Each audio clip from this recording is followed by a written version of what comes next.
नमस्कार मित्रों, आपके अपने YouTube चैनल मेरे मन की बात के इस अंक में आपका स्वागत है। मैं हूं महेंद्र सुंदरियाल। मित्रों, 5 अगस्त को शेख हसीना वाजेद को, जो बांग्लादेश की प्रधानमंत्री थी, उनको बांग्लादेश से भाग के भारत में शरण लेनी पड़ी। वहाँ तख्ता पलट हुआ, सत्ता परिवर्तन हुआ। उसके बाद अमेरिका के एजेंट जो हैं मोहम्मद यूनुस जो हैं, उनको जो है चीफ एडवाइज़र कह करके बांग्लादेश की सत्ता में जो है बिठाया गया। उसके बाद भी जो चल रहा था, वहाँ आंदोलन चल रहा था, वो रुका नहीं। सिर्फ उसका रुख जो है वो जिहादी जो बांग्लादेशी हैं उन्होंने हिंदुओं की तरफ मोड़ा। हिंदुओं के घर जलाए गए, उनकी दुकानें लूटी गई, मंदिर जलाए गए, तोड़े गए, हत्याएं हुई। तो ये काफ़ी कुछ हुआ।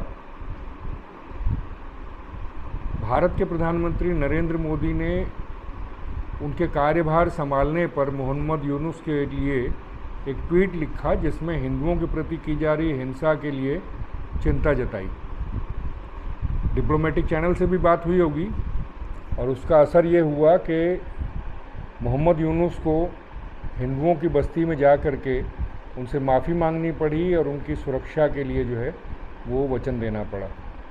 उसका कितना असर होता है, वो हिंसा रुकेगी या नहीं रुकेगी, वो अभी देखने की बात है। लेकिन उनको मजबूर होकर जाना पड़ा। तो ये तस्वीर का एक पहलू है। दूसरा पहलू भारत में है। बहुत से लोगों ने जो हिंसा वहाँ बांग्लादेश में हिंदुओं पर हो रही थी, उसके विरुद्ध अपनी आवाज़ बुलंद की। कई वीडियो चैनल्स जो हैं उन्होंने इस पर जो है वो वीडियो दिखाए। लेकिन एक वर्ग ऐसा था यहाँ, जो इकोसिस्टम जिसको कहते हैं, जिसने कहा कि नहीं, ऐसा कुछ नहीं हो रहा। कुछ ने उसको जस्टिफाई किया और कुछ ऐसे थे जिन्होंने कहा कि काश भारत में भी ऐसा होता। इसमें कुछ छुटभइये नहीं थे। कांग्रेस के 2 बड़े नेता मणिशंकर अय्यर और सलमान खुर्शीद, इन दोनों ने इसकी जो है संभावना जताई। तो खेल उनका स्पष्ट हो गया कि क्या वो क्या चाहते हैं। तस्वीर का तीसरा पहलू ये है कि जो विपक्ष के जो लोग हैं, नेता जो हैं विपक्ष के, न तो उनकी पार्टियों ने न उन नेताओं ने हिंदुओं के प्रति अपनी सहानुभूति या हमदर्दी या उनकी सुरक्षा के प्रति चिंता नहीं जताई।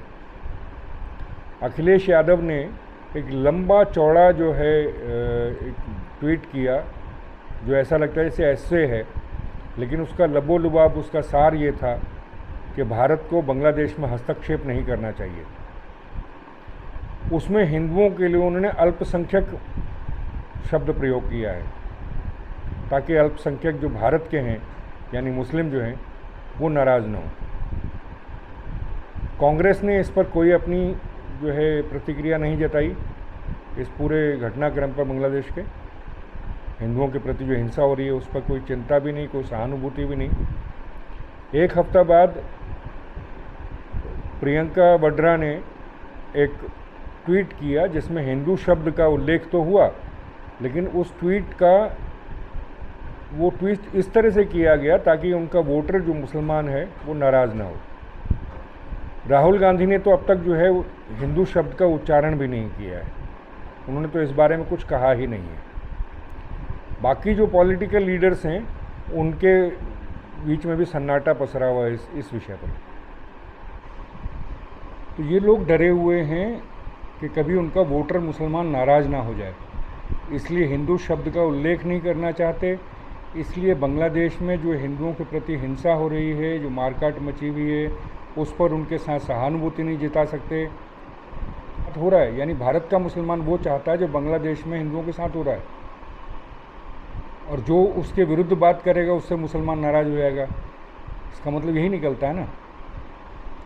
दूसरे, अगर आप पॉलिटिकल परिदृश्य पर नज़र डालें तो वामपंथी केरल के और पश्चिम बंगाल की ममता बनर्जी, टीएमसी, हिंदुओं के प्रति कितने असहिष्णु हैं सबको मालूम है। आपके तमिलनाडु में डीएमके हम हिंदुओं के उन्मूलन का आह्वान कर चुकी है, एक बार नहीं कई बार किया है। कांग्रेस का आपको पता लग ही गया है कि मुसलमान वोट के लिए किसी भी हद तक जाएंगे।